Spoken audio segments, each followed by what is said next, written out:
This is just an awful, awful situation, and my prayers go out to everyone in that area. Jesse Waters. Yeah, we're all praying for everybody out there. We all know people and hope everything turns out for you, Kennedy, and your friends. That video we just saw is so symbolic. You have one political leader who's out of the country.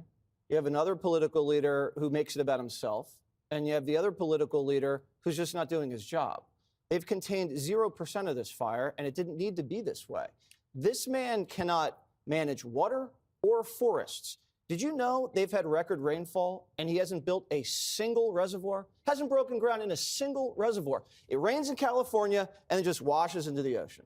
He is bragging about tearing dams down.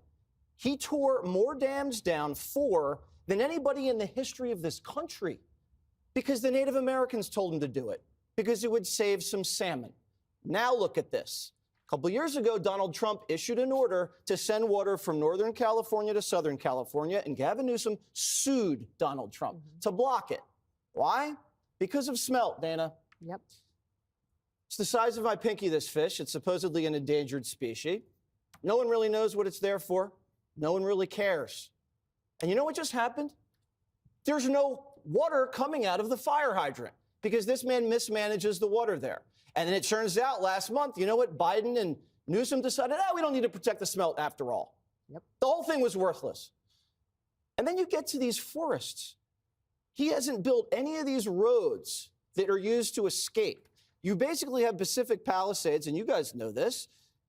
You're in a cocoon surrounded by state parks, and you're blocked by the ocean. There's one way in, and there's one way out. It's a death trap. He hasn't built a single escape road.